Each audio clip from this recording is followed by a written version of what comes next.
Hi everyone, it's Julia from Crosspatch. I decided today I'm going to call you all Crosspatchers, so I'm going to say good morning Crosspatchers.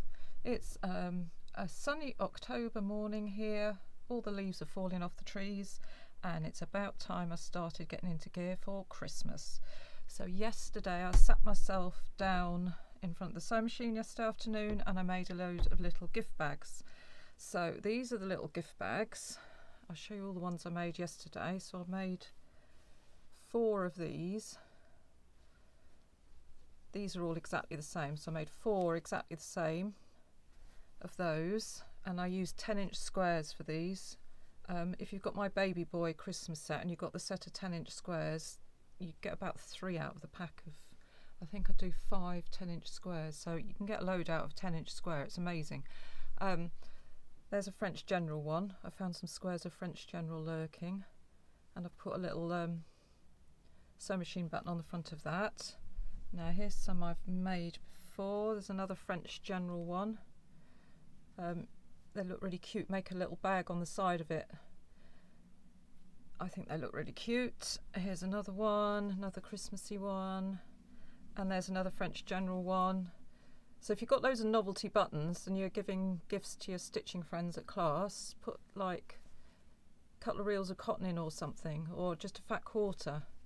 But they look really cute and they're really easy and quick to make. So I'm going to bring you down to my level and show you quickly how we make them. So here we go, down to the mat. There we go. So all you need, if you're just making one bag, you need 4 different fabrics for the little bit in the middle, so the little strips in the middle here. So these pieces are 1.5 inches wide by 2.5 inches long. If you're making a load at the same time, cut yourself a load of strips of 1.5 inches and join them into one long bit and then subcut them so that they measure 2.5 inches deep, okay? But this is if we're just making one at a time. So I've got 4 of these that I'm going to sew together. For the sides and the bottom of the bag, you need pieces of 2.5 inches wide by 4.5 inches long, and then for the bottom 4.5 inches by 2.5 inches. So sew those 4 bits together. When you've sewn those 4 bits together, sew them to one of your 2.5 by 4.5 inch pieces, and then just sew a piece either side of that. Okay, so then you will sew a piece to there, sew a piece to there, and that will make one panel. So you need to make 2 of these for each bag. Okay, once you've made those, you're going to fuse them to some wadding. So you're going to make 2 and you're going to fuse them to some wadding, and then you're going to add your little prairie points on the top. Now all a prairie point is a 1.5 inch square. So it's a 1.5 inch square, fold it in half diagonally, fold it in half again, and you've got a little prairie point. So you place these on the top of your panel and then you just tuck them into each other. So you put that one in there, and then we grab another one. Let's grab that red one, and then you just tuck them in to each other and top stitch them along. So if I put that close to the camera, you'll be able to see. I just put them on the front. You can put them on the back as well if you want. Put them on both sides. So you've made 2 of these panels for each bag, and then you just stitch them together along the bottom and up the sides. Now to make it so you've got a little gusset, a lot of people do this bit where they cut out the corners. I don't like doing that. I like to leave my corners in because it gives your bag some substance.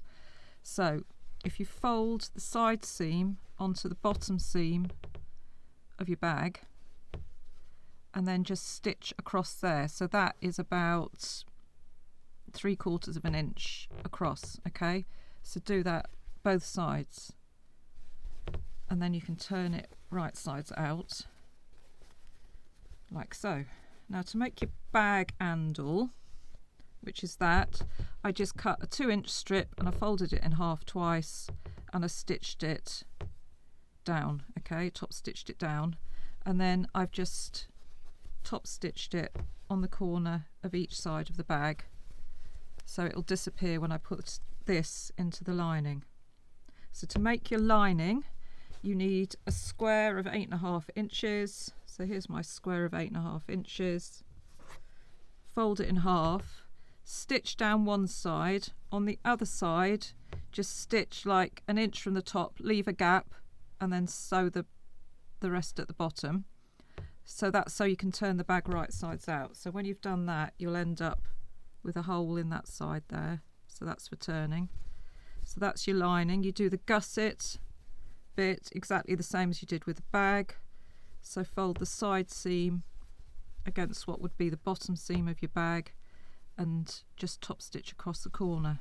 Now you leave this lining inside out, put your bag in there, take it to your machine. Now it helps on your machine if you can remove the tray. A lot of them have got, then you've got like just the little arm bit, and you can just get this under the machine and you top stitch all the way around.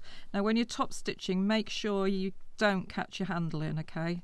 So make sure you pull the handle away, and I always start on one corner and top stitch all the way around and finish on the other corner. So as you can see, it's a bit of a fiddle with the handle because you want to make sure you don't catch that.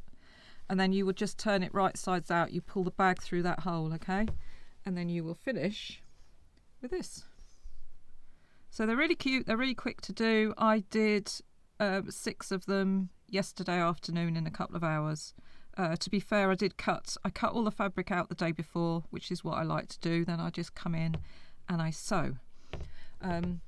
We've got lots of ideas for Christmas. I'd love it if you put in the comments what you want to see demos of. I've done demos of these before, but it was when I first started, so I can do them again. Again, these are ideas to use with 10-inch squares. So there's what we call the big boy bowls. I think there's downloadable templates for these on my website. There's also the boxes. These are really good Christmas ideas. Fill them as sweeties or something. Here's another box, similar fabrics to what we've just done on the gift bags. There's these gift bags as well. These were used if you've got the baby boy templates. I used those to make this one, fussy cutting the fabric. We've got the circle bags, so there's demos on my YouTube channel on how to make the circle bags. These again are really quick and easy to make. You make 6 of these in an afternoon really quickly. What else have we got? We've got lots of stitchery cushions, so here's one here. And then behind me you can see all my stitcheries, all my stitchery panels and things hanging up behind me. If I lift you up, you can have a closer look at those. Die the Snowman has got a downloadable template on my website. I can show you how I made him if you're interested. And to finish off, I'm going to show you outside because it's so lush outside today. You see the elf on the door. Let's take you outside, shall we?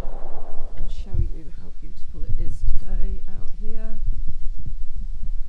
Beautiful fall landscape. So we'll go back into the shed. So thank you for watching. Have a lovely day. Hope the weather's as nice with you as it is here. And we'll be back with some more Christmassy stuff. Oh, I'll show you what I'm making now. You can see the chaos. I'll show you the chaos in the shed now that you can't see when I'm filming, just as background information. So I'm in the process of making this Christmas tree mat. So that's going to be next. And then you can see the mess I've made over here. Here's all the mess that I'm working in. So we'll do the Christmas tree mat hopefully next week. I'm going to try and get some of it finished today. The elf's coming in to help me pack some stitchery panels. So I'll get that done as soon as I can, and I'll be back with a demo for that hopefully in a few days. Okay, thanks for watching. Bye.